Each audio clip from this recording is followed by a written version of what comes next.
All right, well, good to see you all. As I mentioned at the close of service, we've got an opportunity now to hear an update from Corey and Aaron. If you missed in service, they've been down in Arequipa, Peru for a little over a year, where they're working at a place called New Hope, which is a children's home, through which God is doing a lot of amazing work in Peru. So we have the opportunity now to hear from them about their ministry. They've got a presentation for us. I imagine if we'll have a few minutes for questions and stuff like that. Is that all good? Okay. And so, yeah, we'll be hearing from Corey and Aaron, and it's the three of them now, as you've probably heard during service. So I think the church would love an update on that too, because we've been praying for your health. And yeah, so I'm going to turn it over to Corey and Aaron here, but let me just pray for our time together, and then I'll invite you guys to come on up. Oh, so Spirit of the living God, we thank you for your presence here among us, that you dwell in and with and through your people. We thank you for the ministry of New Hope Peru, for all the saints doing work down there, our Peruvian brothers and sisters. We thank you for the work that Corey and Aaron have been called to do. Even though it is hard, it's difficult, it's hard to be away from home. There's many sacrifices to be made in this work. We thank you for your provision and your presence with them. So we ask now that you would come, that you would enlighten our minds, that we might know what it is you're doing and how we can best participate in your work. And we ask these things in the name of Jesus. Amen. All right, guys, well, come on up, and I'll turn it over to you.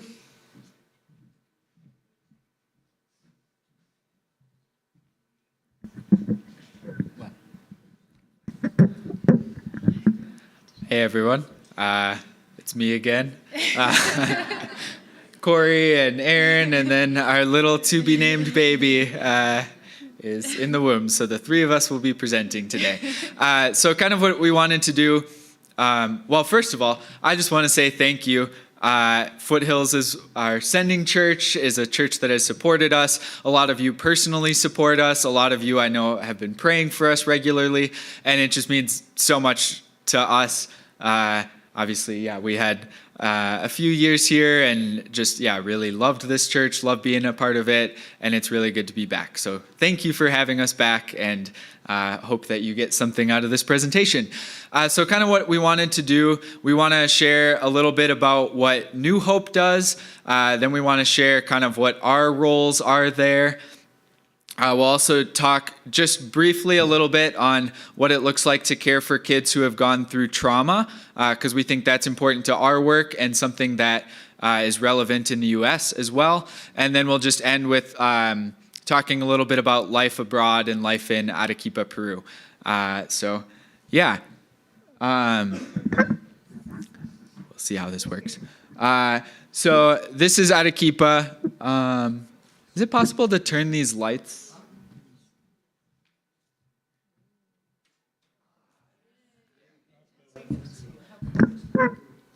Yeah, perfect. Okay, that should be a little bit better anyway. If anyone can't see them, we can always pass our presentation to people afterwards as well. So this is kind of what Arequipa looks like. It's surrounded by volcanoes. So there's three big volcanoes. You can see two of them. El Misti is on the right and Chichani is on the left. I've been able to hike both of them. So I'm representing Colorado by hiking the volcanoes in Peru. And then you can kind of see what a lot of the buildings look like. It's in an earthquake zone, so a lot of things are made out of bricks and then cement pillars with rebar in them. So it's really built very sturdily. Oh, that's right. I have the clicker. Aha. On that map there, I don't know if you can see, but that's kind of where Arequipa is. It's in southern Peru. Lima, about halfway down on the left on the coast, is the capital of Peru and the biggest city. Arequipa is the second biggest city. So it's a little over 1 million people and very, very densely compacted. So New Hope Peru specifically was founded about 30 years ago by a couple of Baptist missionaries. They went down there with the goal to plant a church. But when they got there, they were distressed by the number of orphaned and abandoned kids that they saw. And they said, we can do something about this. So they started taking kids into their house. Very quickly, they outgrew their 2-story house that they had. And so they bought a piece of land a little bit more on the outskirts of the city. And that's where New Hope Peru is now. I keep forgetting about the clicker. Sorry, one back. Yeah, there we go. So the mission of New Hope Peru is to serve orphaned, abandoned, and at-risk children of Peru, to demonstrate the love of Christ in our actions and manner of work. So it is a Christian organization. It remains a Christian organization. And then to provide physical, emotional, and spiritual care to the children entrusted to us. And we really take seriously each of those 3. So of course we want to care for the kids physically with food, clothing. They go to local schools in Arequipa, shelter, those kind of things. We also want to care for them emotionally. They're not just empty bodies walking around. They have emotions. They are people, so caring for them in that way. And then, of course, spiritually, we want them to grow up to know Jesus Christ.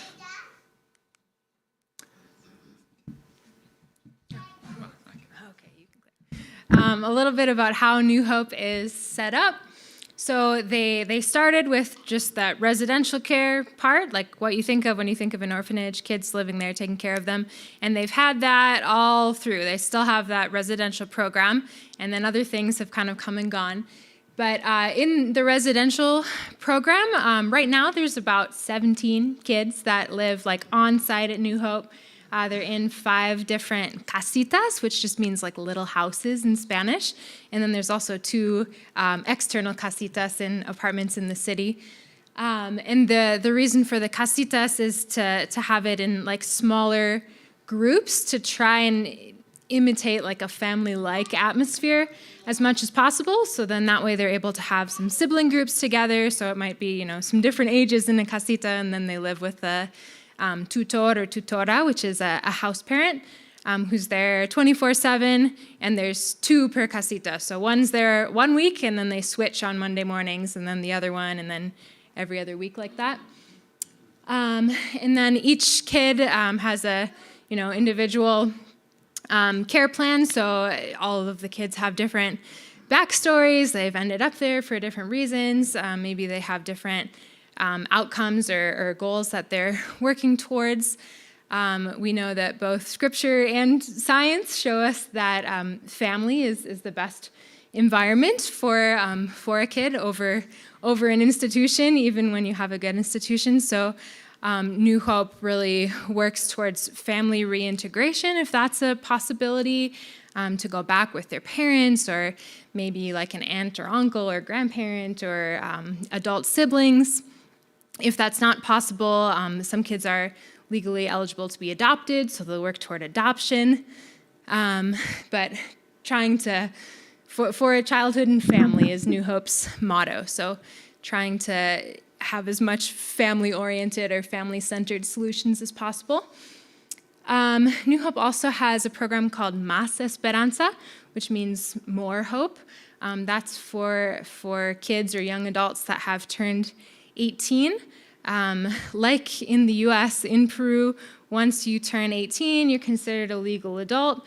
So both in Peru and in the US, in children's homes and even foster care, once you're 18, you're kind of like not the government's responsibility anymore. And then usually just like, goodbye, good luck. However, as all of us have been 18 at some point, maybe some of you have had 18-year-olds, a lot of 18-year-olds are not necessarily prepared to just go live on their own as independent adults and know how to function in the world. Especially can be a hard transition if you've grown up in a children's home and haven't had like a family to model how to, go grocery shopping or go to the market or take public transportation and all of those things. So the aim there is just to continue to walk alongside these now young adults who have turned 18 or over. A lot of times that looks like helping them like with housing or getting into further education, maybe providing like tuition for college, helping them get into a school or a technical school or a trade or something like that, but continuing to accompany them as they're now young adults. And then, so New Hope, as Corey mentioned, has been around for 30 years. They're really good at taking care of kids. They could have just stopped there with like, okay, this is what we know, like we're good at this. But with this focus and conviction around like family is God's plan and is also what we see through science is best for kids. In the last few years, they've really gotten involved in foster care as well. So foster care in the U.S. is like a long-established program. I'm sure everyone is at least somewhat familiar with it. Maybe you've even heard of things that have gone wrong or abuses in the foster care system in the U.S.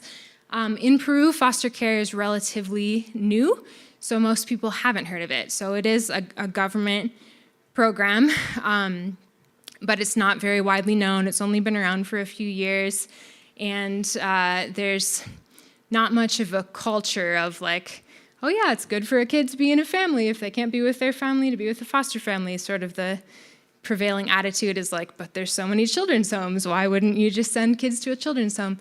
So New Hope is the first like non-government organization to have like an official agreement with the government to help continue developing the foster care system in Peru.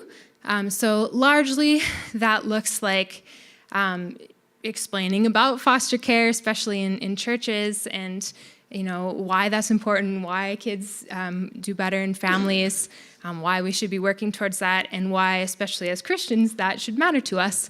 And then they also work to like find potential foster families, prepare them, train them, help them like apply through the government process, and then continue to accompany them and support them once they are fostering.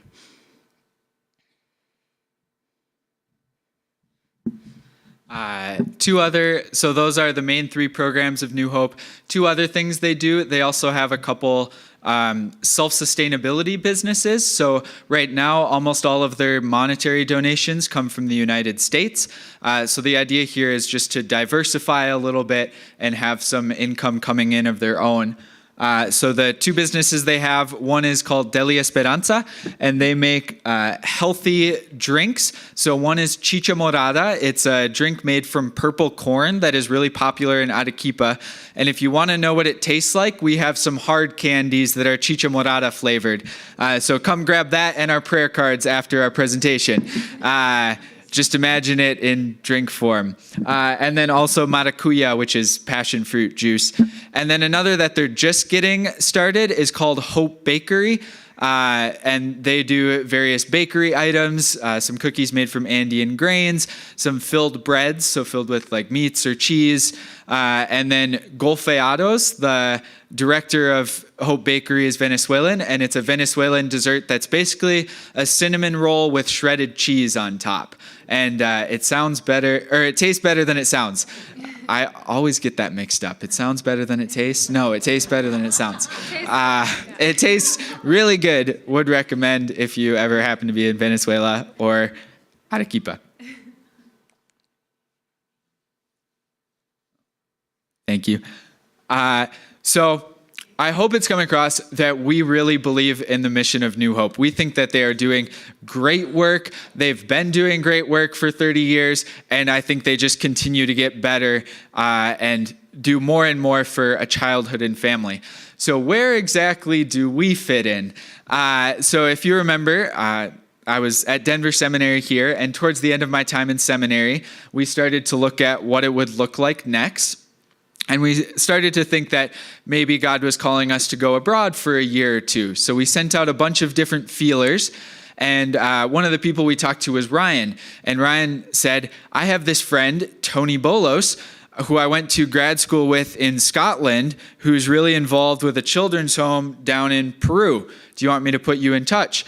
We were like, sure, we'll talk with Tony. Didn't really know if it would go anywhere. And then we just kind of kept meeting, and now we've been in Peru for a year. So here we are. You maybe recognize Tony. He gave a Foothills U talk called Why a Christian Should Be a Philosopher. Don't let that fool you. He gets really hot-headed, especially while playing volleyball. Anyway, so we talked with Tony. He came down with us right when we went down to Peru. So we're now we're the only Americans down there. New Hope has made a very intentional transition to Peruvian leadership. Peruvians know their context best. And so the ideal, similar when you're planting a church, you want local leadership to take over. Now Peruvians have taken over the leadership at New Hope Peru.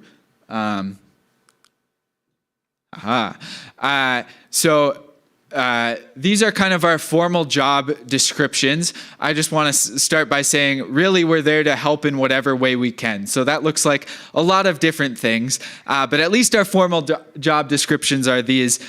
So my main thing is I work with the staff pastor down there. His name's Pastor Alvin, and we do daily devotionals for the staff. So it's like 10 to 15 minutes. All of the staff gather together in the chapel at New Hope and just take some time to do a little devotional before starting their work. So again, a great Christian organization. We also try to do devotionals and discipleship with the kids. Something we've been working on more recently is also trying to do trainings for the tutoras. Those are the house parents. So the tutoras are the ones who are on the front lines of the work. They're with the kids all of the time. So our idea is that if we can equip them to better care for the kids, that will have more of an impact than just Pastor Alvin or I could have from a 10-minute devotional. And then also, if you maybe remember that my undergrad was in finance and economics, so I help out with some of the financials for the self-sustainability businesses, Deli Esperanza and Hope Bakery. And I kind of do a bunch of random things. The last several months I've been helping a lot in the almacén is like the word for, it translates to warehouse basically, with food donations.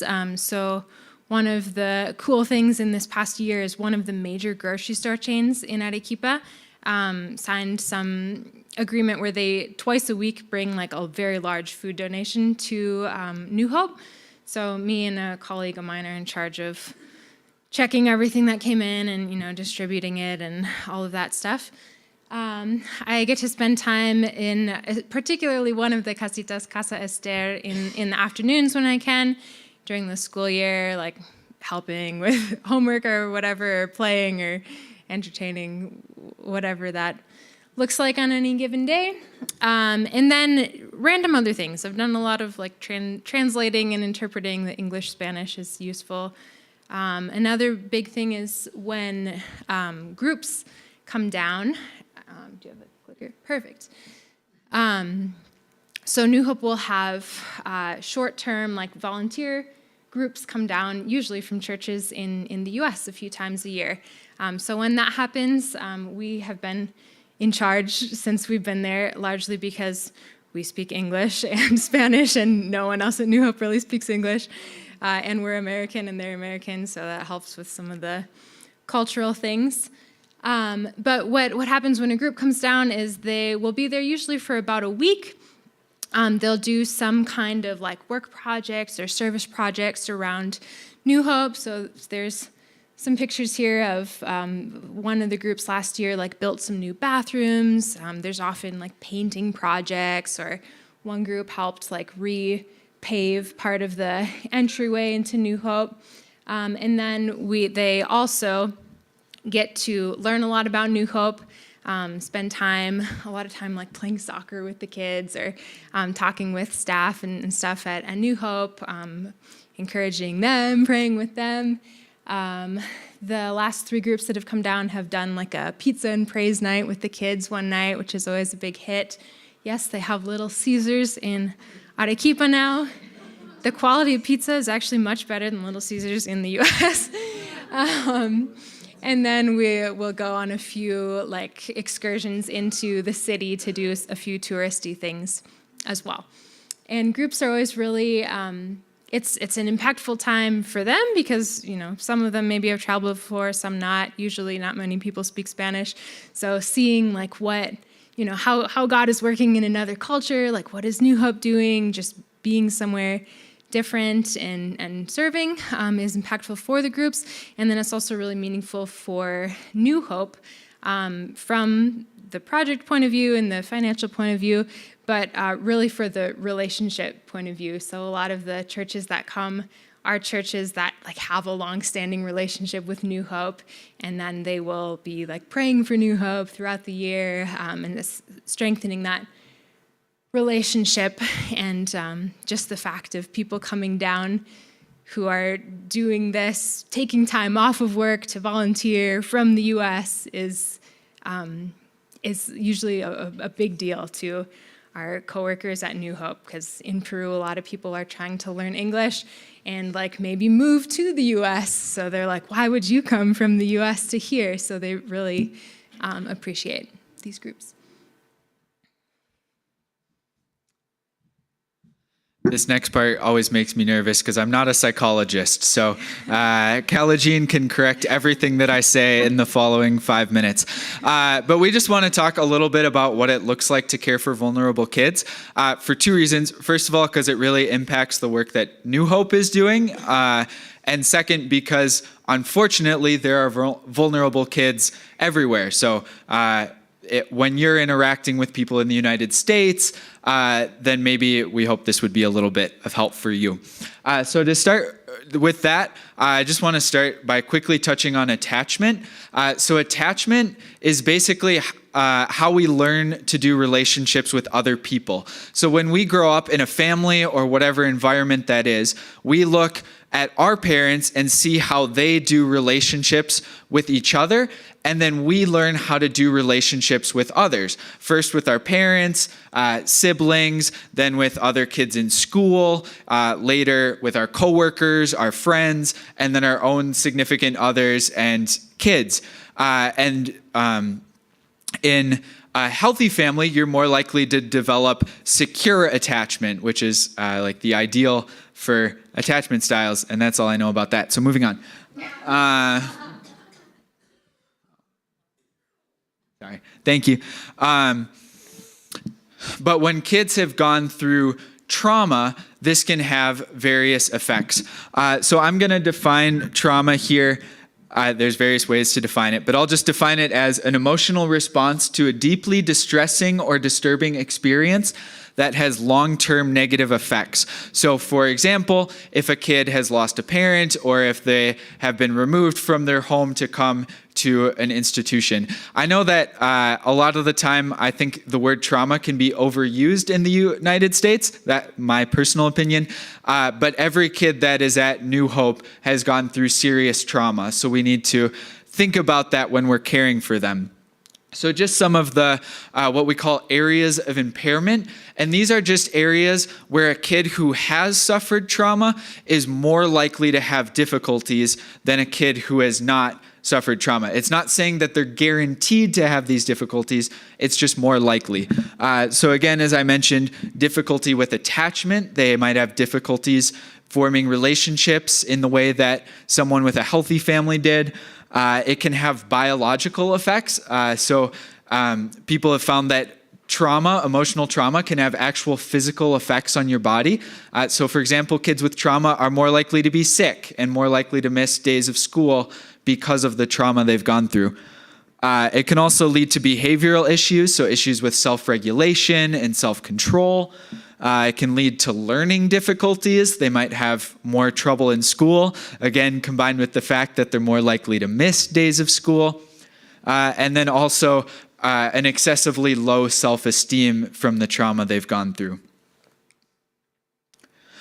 So then when we're looking at providing care to kids who have gone through trauma, the first thing is just simply to recognize the effects of the trauma. So let's say, for example, that one of the kids in the casitas is supposed to be doing his homework and the tutora tells him to do his homework and he's ignoring the tutora. So there's a behavioral problem there, and we do want to take care of the behavioral problem. The kids need to learn to obey their tutoras and do their homework.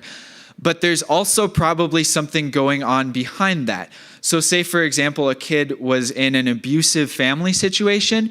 Maybe they don't feel safe with authority figures. So we need to address their feeling of lack of safety as well as addressing the behavioral issue. So that's first, just to recognize that trauma does have effects. Second, help kids to feel safe, as I mentioned. At New Hope, we really try to make the kids feel safe. We tell them they are safe and take steps to make sure they are.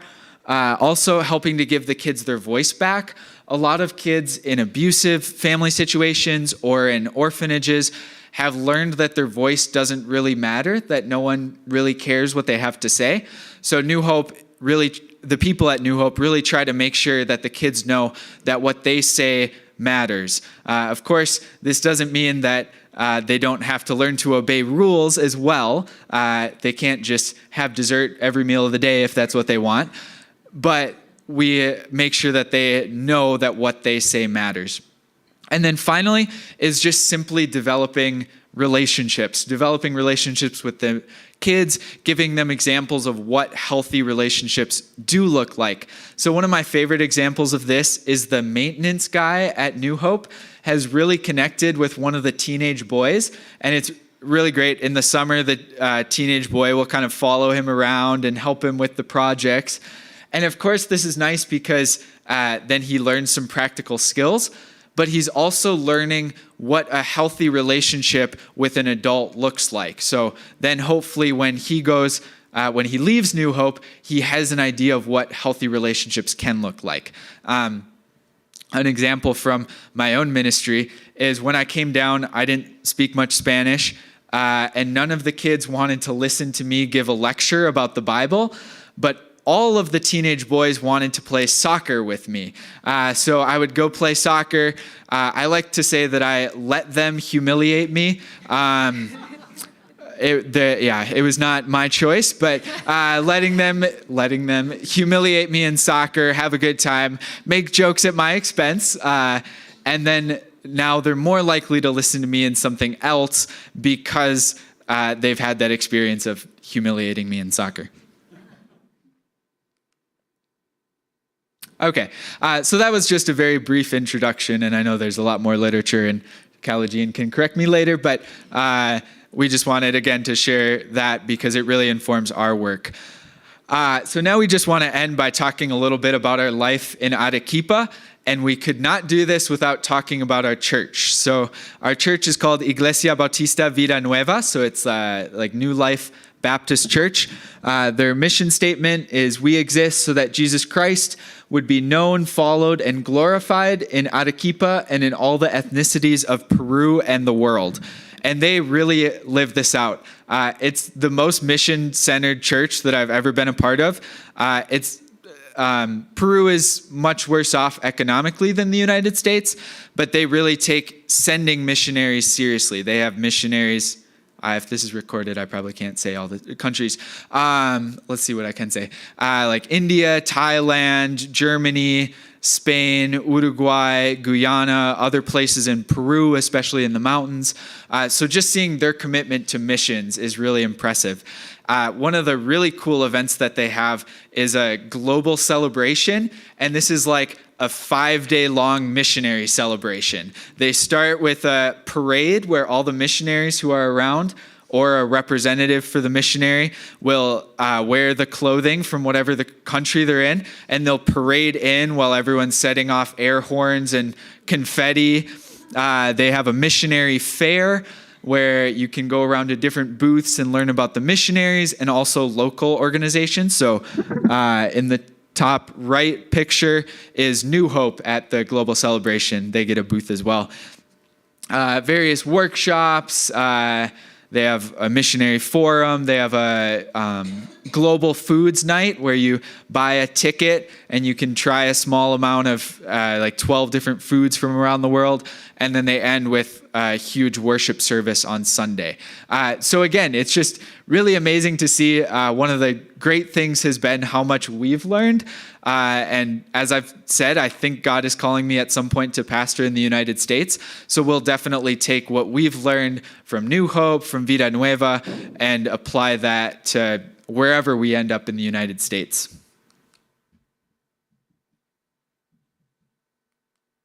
Sorry. I'll just let Casey do it.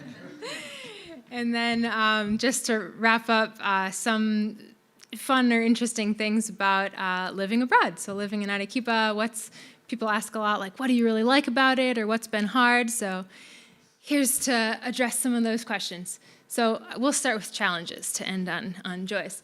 So Arequipa, like Corey mentioned, is a much bigger city than we've ever lived in before. It's over 1 million people. So just adjusting to living in a large city was kind of a challenge. There's traffic all the time, and honking. I feel like the horns are one of the most important part of a car in Arequipa. There's just honking all the time. Stop signs are like purely decorational. And the traffic is wild. And fireworks and there's a lot of street dogs, so there's dogs barking all the time. People are shooting off fireworks like at all time of the day for any reason that they want. So that cultural differences is also kind of a joy, but there's some adjustments there. Some funny examples. Here, if you're meeting someone new, you kind of wave or handshake. In Peru, it's like a kiss on the cheek, but really just kind of touching your cheeks together. So we always have to explain that to groups, like when we take them to church on Sunday, like, oh yeah, by the way, like people are going to come up and do this. Like that's normal. And that is between men and women or women and women, but not between men and men, which Corey learned a few days after being there when he went to cheek kiss one of our colleagues, Fernando, who's the director of Deli Esperanza. And Fernando did a whoa. And he's like, no, never do that. So I never made that mistake again. Some things you learn by doing them wrong at first. But yeah, just different things like that. Sense of time is much looser in, I think, a lot of countries, especially Latin American countries. So even things like we went to a wedding of a couple at our church and showed up when it said that the wedding was starting, and then the wedding started like an hour and a half later, and most of the bridal party wasn't even there by the time that we got there. Makes it a little difficult to plan things with people. And then language, Corey made this slide, so it's under the challenge side. But Spanish is the official language in Peru. Outside the big cities, there's also a lot of Quechua and other indigenous languages. But yeah, adjusting to being in Spanish all the time, not that many people speak English or speak much English, so just something to get used to.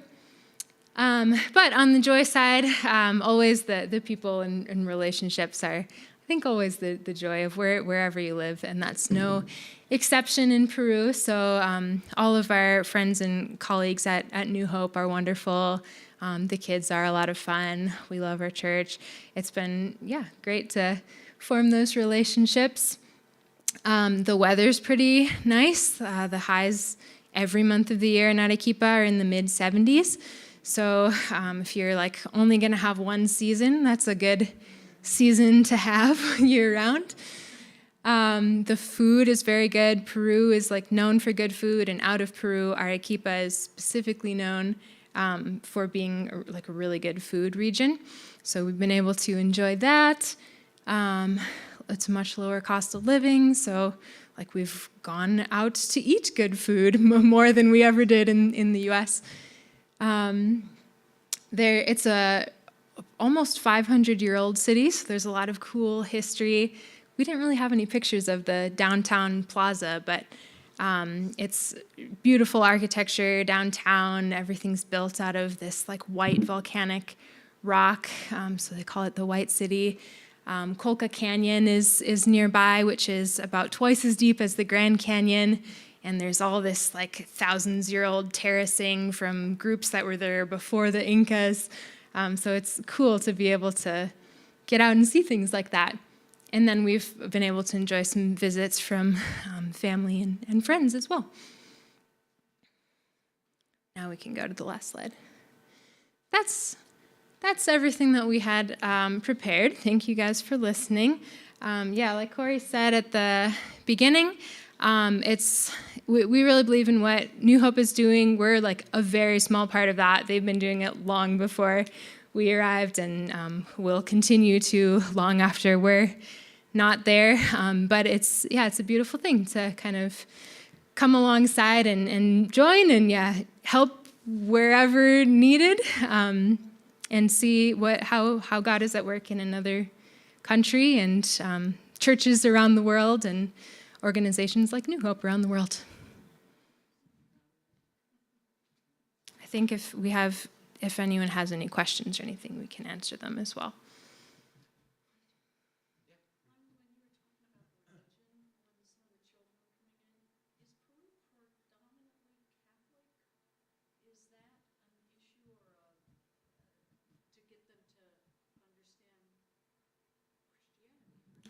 Yeah, so the question was if Peru is predominantly Catholic, which yes, it is, and then if that's a challenge with the kids. It hasn't been so much, I don't think, at the children's home. It's broadly Christian, but pretty much all evangelical there, and they go to, with their casitas, go to different churches around the city. So there used to actually be a few kids that went to Vida Nueva, our church, and then when they shifted some casitas around, they don't come with us anymore. But anyway, so there's that. But Catholicism, I think, is like 80% of the population or a little higher than that. Where we've actually found that more is there's a lot of animosity between the Protestant churches and the Catholic churches. A lot of the Protestant churches were founded by Baptist missionaries who came down in the 80s and 90s.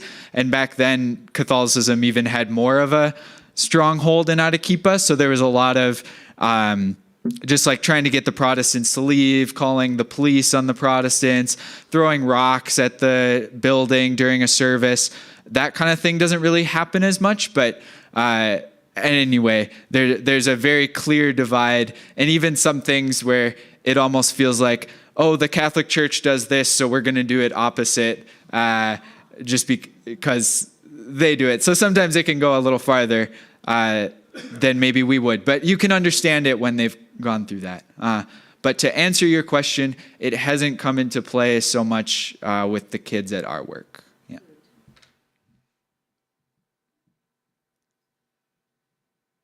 Cody.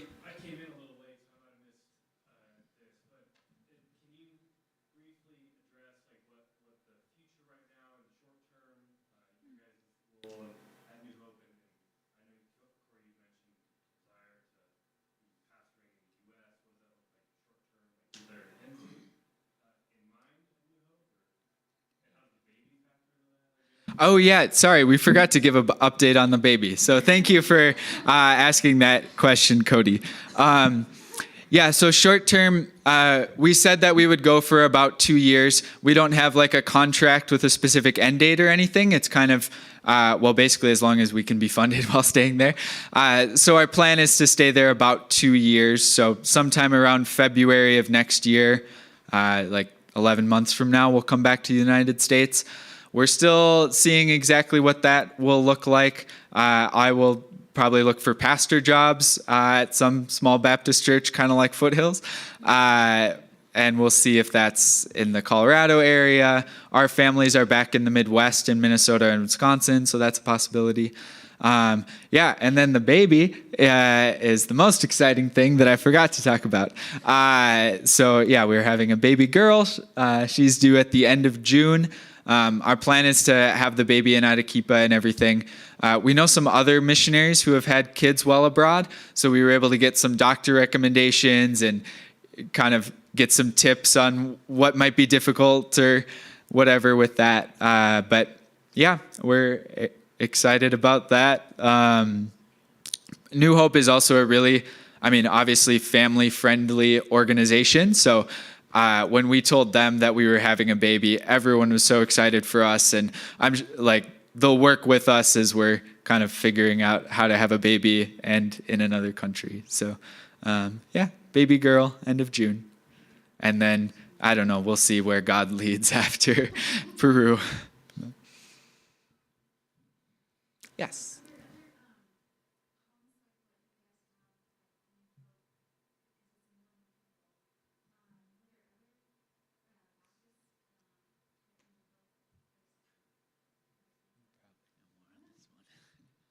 I don't know numbers on like specifically Baptist or this or that, but there are a lot of children's homes in Peru and in Arequipa. Some of those are government run. Some of them are like private, like New Hope is like a private organization. So varying sizes, but there are quite a few, even like pretty close in like the area that New Hope is in. There's several nearby.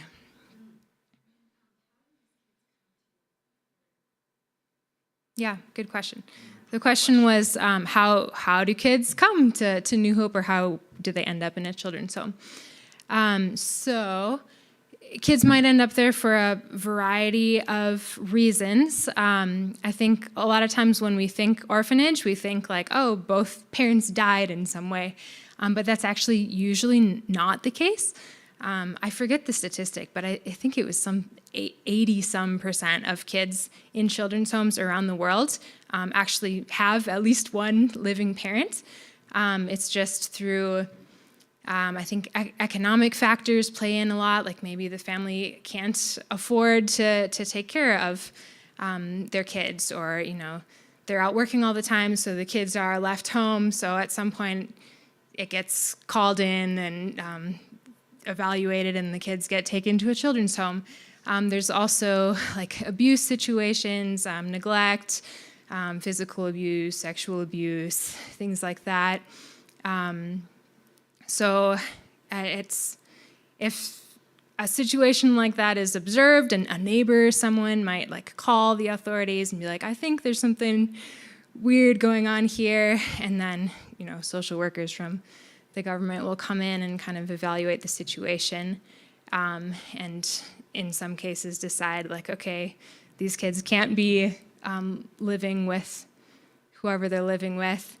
And right now, children's homes are the main alternative. The shift that New Hope is trying to work towards is, instead of the automatic being like, send them to a children's home, to have enough foster families so that when something like that happens, they can go stay with a foster family temporarily while the legal situation is being figured out of whether it will be possible to go back with their family, or whether they'll be legally separated and up for adoption.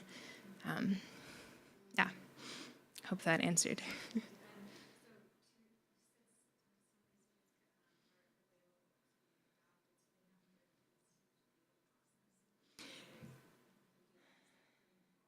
Yeah, the question was like, what is the adoption process like, and how is that pretty involved? Yes, from what we have seen, it is a very long process, both for going through everything to be declared like legally separated from whatever family members, and that includes like they have to check with all extended family too. So one case of an adoption a few months ago. Was this boy from New Hope who is 9, and he'd been at New Hope since he was 4, I believe. And I think it was clear early that he wouldn't be able to go back with the parents, but then the process of like once in a while someone distantly related would pop up, and that would kind of stop the whole like process. But then also the relatives popping up, no one like actually wanted to or was able to take care of him, but it would just happen often enough that it dragged out the whole, it dragged out the whole process for a number of years.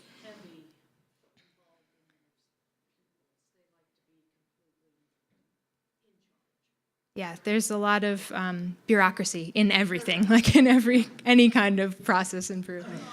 I like to say that I will never complain about the DMV again. Getting driver's license, tabs, registering a car, that's going to be child's play after getting visas in Peru. But anyway. Just kind of talking about that process. I mean, in some ways it's good because you don't want the kid to go with someone who will be abusive or who won't take care of them well. So of course you want those checks and balances. Just generally in Peru, things can take longer than we as Americans think they should, and there's usually more paperwork than, again, we as Americans think there should be. So yeah, New Hope just kind of keeps working, and they've learned like you just have to like keep reaching out to the government officials and just over and over again in order to get things done. So again, as just a side note, another reason why it's good to have Peruvians who are running the children's home, because they know their context best, and so they can figure that kind of thing out. Linda. The question is, how many kids does New Hope serve? Right now they have 17 kids at the children's home. Historically, they've had more. The most that they had was around 80, I think, at one point. But they've really worked to try to have more of that family atmosphere in smaller casitas. Again, things like giving the kids their voice back, if you remember that. And right now, actually, New Hope isn't taking in any more kids because they're really trying to pivot to the foster care program. So of those 17, the numbers will keep going down, and then, we'll see what happens in the future with the children's home and everything. But I think the stats are a little fuzzy because it was started by a couple missionaries, but they say they've helped like over 400 kids in their 300-year history, or 30-year. Oh my gosh. I'm tired. They've helped, as best they can tell, at least 400 kids, and probably a good amount more over their 30-year history.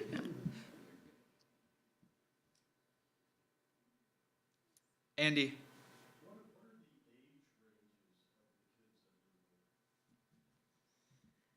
So generally, they have had kids from like babies up to 18.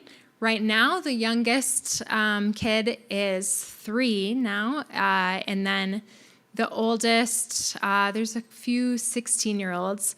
There's one who just turned 18 at the end of December. So he's not technically like in a casita anymore, but he is currently still living at New Hope. They just moved him like into his own space as he's kind of transitioning. So he has a job at a restaurant and is going to gastronomy classes. And I'm not sure exactly how long he'll be there, but baby to 18 generally. Ryan? If there was one thing for each of you that the people of Foothills could be praying for specifically, I know there's a million things to pray for all the time, but there's a lot of folks here who pray for you as a practice. So is there one thing, maybe for each of you, maybe one as a couple? Yeah, sure. I'm going to cheat and give 2, but one of them is for the kids.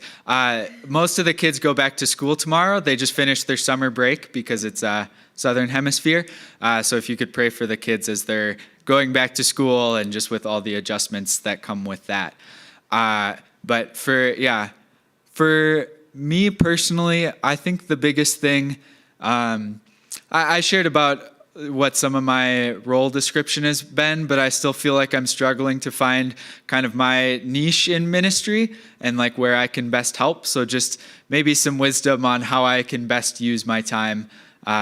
So I, like giving devotionals or preaching or that kind of thing is my favorite thing to do. And I've started to try to get more involved in church, see what other opportunities that there are around the home. But yeah, just kind of wisdom on how best to use our time. And if you remember my sermon, how best to testify to the gospel of the grace of God. And if that means just like helping with finances because that's what they need most, then that. If it's sharing devotionals, then that. Whatever that looks like. Aaron? I'll say personally, I guess over the rest of the pregnancy and baby and everything, it's been fun to be at New Hope. The kids and staff are all very excited. So that's great. For New Hope, Corey mentioned they're starting school tomorrow, but I would also say over just foster care in Peru in general. So it's not New Hope that is in charge of foster care in Peru. It is the government. But New Hope is getting increasingly involved in that. Actually, the government just asked them as they re-signed their agreement to extend to working in 3 other regions of the country on foster care. But it's like really slow going work to find foster families. Like usually people are like, oh, that's kind of cool, but to get people that are like, I think we could do that, takes a lot because it is a really big commitment. So just continued prayer over raising up families and sort of shifting the culture in Peru to think that that's important.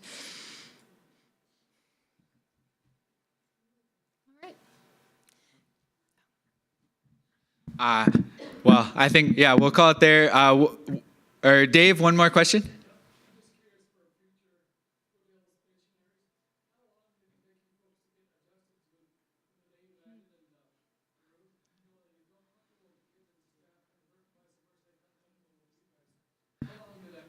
I am still not adjusted, so I'll let you know when I find out.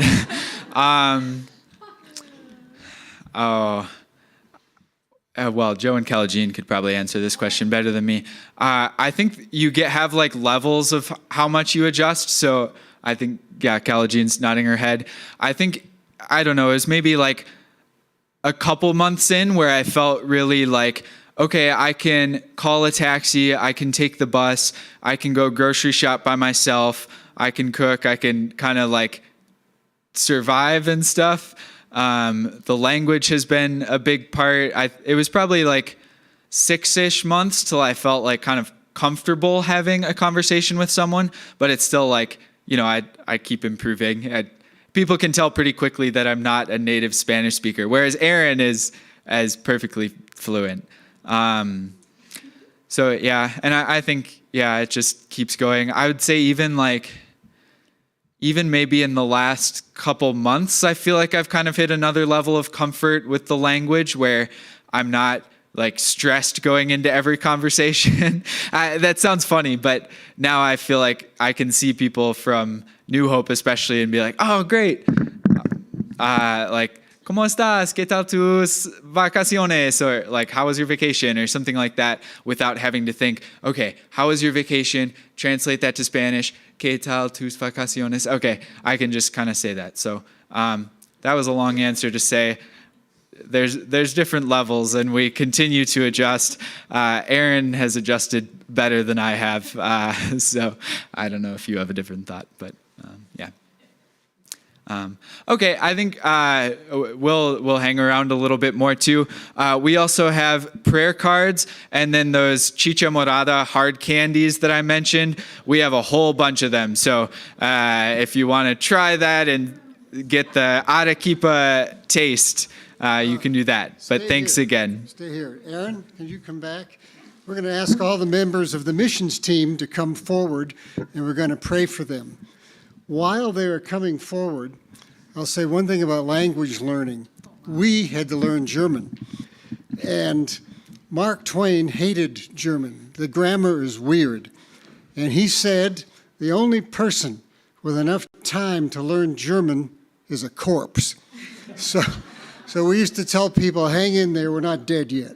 So we got everyone. Is Andy still here? I think he left. Okay.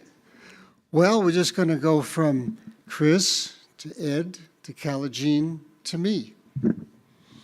Go ahead, Chris. Corey and Aaron, and for their service to you. And I want to just pray over this pregnancy. Pray that everything will go well for the next few months and that the delivery will be a joyous time. And as they adjust to their new baby girl, thank you that they have support there. Pray for their ministry and just give them good direction in their future. We ask you, Father, for the grace of the Lord Jesus Christ to be mightily upon Corey and Aaron and their little soon-to-be delivered baby, that you would surround them with favor as with a mighty shield and protect them from all evil and sickness and danger and the assaults of the enemy, that you would guard their hearts, their minds, and their bodies in Christ Jesus, and enable them to have great impact for the kingdom of heaven in the time they're in Peru, and then beyond that, give them wisdom and direction to follow your calling and bring glory to your holy name. God, it is obvious they didn't go there to just have a good time, to be in a different country, to be tourists. So we ask for the people with whom they work, the kids, the people in New Hope, but also the people they see daily, that there would be a point where they can point people to you, and people would come to you because they're there. And Father, we thank you for their great presentation this morning. Pray for Corey and finding the exact niche you'd have for him. Pray for Aaron and the pregnancy. Pray for the kids as they get ready to go back to school. And we pray above all that through their time in Peru, that you would be glorified. In Jesus' name, amen.